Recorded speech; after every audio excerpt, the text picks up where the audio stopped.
Welcome back, you guys. Here in front of me is a 2005 BMW 130i, and it's a right-hand drive import. If you guys are looking to import anything really from Japan, Europe, especially in times like these that are so uncertain, you probably need to justify it in some way. It needs to be rare, it needs to be special, obviously something we didn't get here, and that's what this is. It's one of the last naturally aspirated manual transmission rear-wheel drive BMWs, but it's not an M car. So from the factory, it was missing one key component, but this one solved that. Let's go for a drive.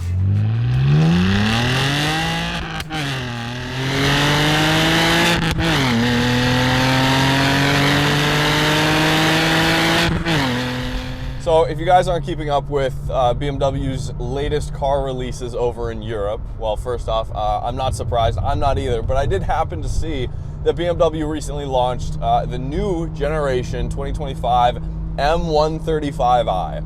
They've ditched a lot of what has made this a special car, right?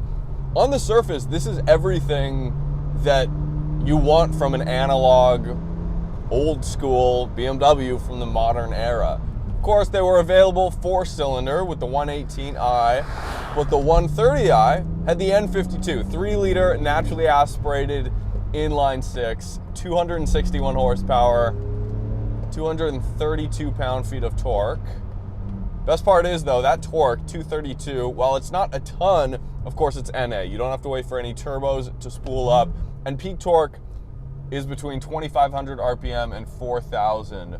You can drive it at 3,000 RPM and punch it and have plenty of torque, just smooth, predictable driving experience. Or you can rev it out and actually get good acceleration. These did 0 to 60 in about 4.9 seconds.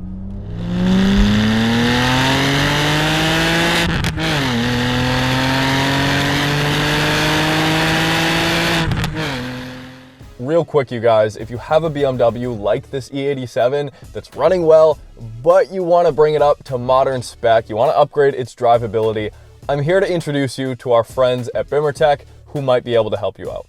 They have a ton of stuff for both BMWs and Minis, but their most popular upgrades include their Apple CarPlay and Android Auto MMI Pro remote starter kits and iDrive upgrades and coding. So those can be incredibly helpful, especially, like I said, if you're just looking to bring your BMW up to modern spec. But here's the big one, you guys. They also carry their Alpha 1 quality speaker systems and amp kits. The Alpha 1 kit, depending on your model for the speakers, are around 30% more powerful than the stock speakers, and they're designed to work with both the factory system, the factory amp, and if you upgrade to the Alpha 1 amp as well. And that Alpha 1 amp comes with software tunes dedicated to your listening style, regardless of what you listen to. And it comes with a 2-year warranty and a dedicated support. So if you have problems with installation or down the road you have any questions, you can reach out and they're gonna be there for you. So if you guys wanna check BimmerTech out, they're running a sale right now just for you guys if you use our code BT-Roads Untraveled. The link is in the description as well. That gets you 5% off all orders, $500 and above until May 1st. So if you want to get that 5% off, hit the link in the description. Now back to the drive. There's the heated seat. I turned on the heated seat like 5 minutes ago. But it's here, and for the time, this was a kind of luxurious place to be, especially in this segment. Compact 5-door hatchback with a manual transmission. Difference is, and BMW was very proud of this at the time, it's rear-wheel drive. Of course it's manual, but the big thing is it's rear-wheel drive. Where can you find that today?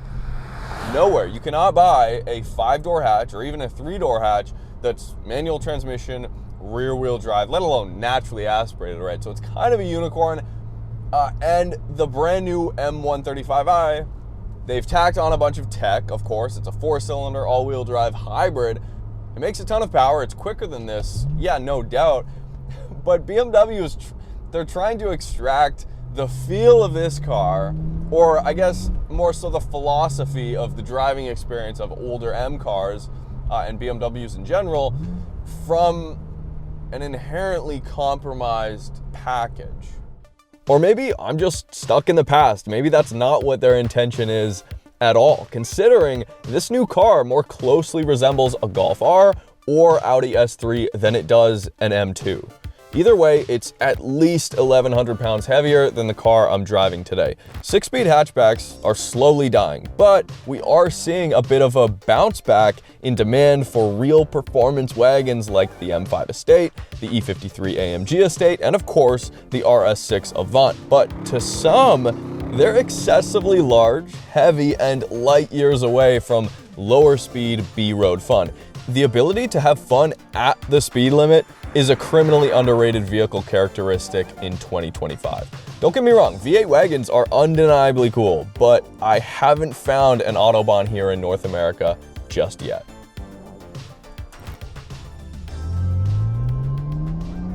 Here we go, 5,000, 6,000, 7,000. Wow, nice.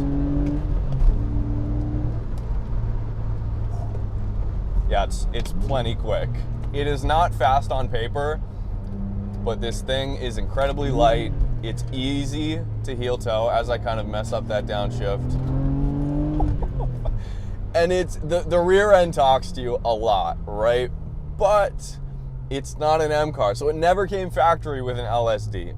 It did, and this was kind of not crazy for the time, but a little bit ahead of its time, especially in this segment. It had a little bit of brake vectoring going on. So not only for safety in the front wheels for kind of traction and stability, but in the rear to create a fake diff, an electronic diff, right?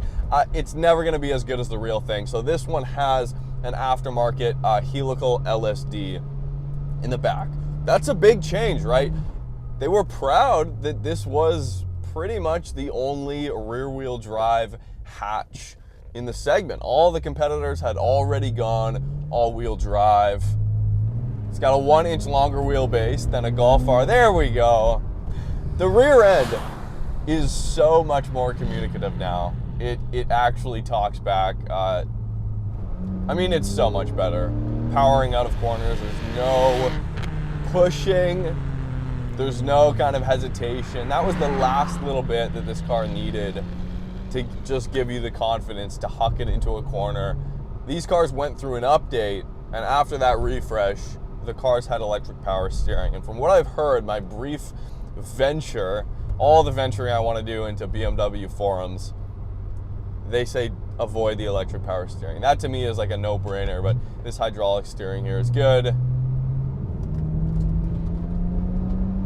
Yeah, it leans. It's got some body roll. You can drive this quickly, not really at the limit, but that's the thing. If you want oversteer, by definition, you're over the limit, right? But you can do that at lower speeds. You can just kind of power slide, but you can do that, right? That's the thing. You can just glide out of corners now, whereas without the LSD, there was a little bit of hesitation. It had a tendency to push. It was a little bit twitchy. Now there's just confidence, but the steering's quick enough that you don't have to counter steer as much. There's very little input you need. Now, the owner of this car did point out that the one thing he really does not like about it is that the pedals are really close together. You don't have to drive it barefoot, but if you're shifting quickly, I could see it becoming a little bit annoying. Just wag the tail a little bit. And the gears aren't too long either. That's one thing. E92 M3, the gears are way too long, but 5,000 and above is where you really get the taste of what could be like, oh, was this really not an M car? The body roll kind of serves the 130i well here though, because you can really lean on the tires. Oversteer is predictable, to say the least. Now this one I'm driving, have to admit, is not a real 130i. It actually started out life as a 118 with the 4-cylinder. Everything has been swapped over. Subframes, suspension, all that stuff. So in essence, it is a 130i. It's got the N52, the steering wheel. I'm looking at the M Sport steering wheel. It is sitting on Bilstein shocks and lowering springs. Not too stiff at all, still really comfortable. Stock shifter is great too. This is not something that I would have expected. BMW shifters are not known for being great. I don't know if this has to do with the swap or if it's just because these engines are drive-by-wire, but the throttle pedal, the top of it is very touchy. You just touch it even a little bit and it feels like 30-40% throttle. So much fun. Brakes are not, they're not M brakes. Definitely not M brakes, but they work. 245 wide tires all the way around, so a ton of grip. It's got like a long wheelbase too, so you can really lean on the rear end. It's stable even at higher speeds.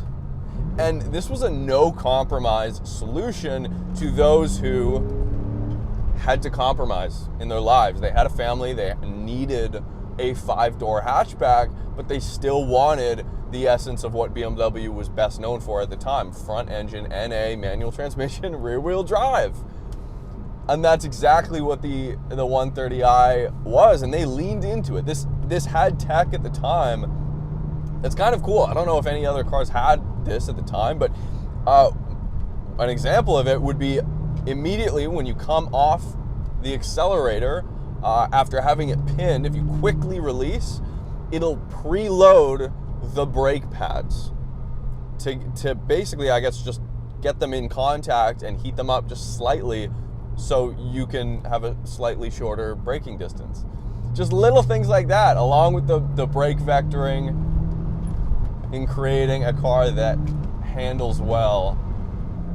Now, for you guys in the States, these won't be legal to import for another 5 years. Unfortunately, our import laws here in Canada are 15 years, not 25 like you guys in the States. But for you Canadians that are watching, I know there are a few of you, the second generation, the generation right after this, they got the B58, a ton more power. It was like 315 horsepower or something, and a lot more torque, of course, from that turbocharged engine. Those will be legal to import in 2 years.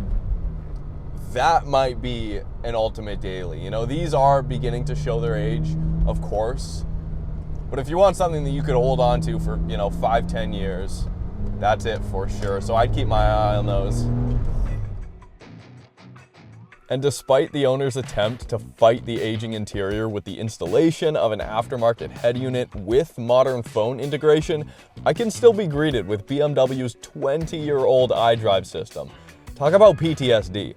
While it's no 1M, the 130i is just a simple, dirt cheap daily with an engine trickled down from much larger BMWs. Just don't forget the LSD. Thank you guys for watching. We'll see you soon.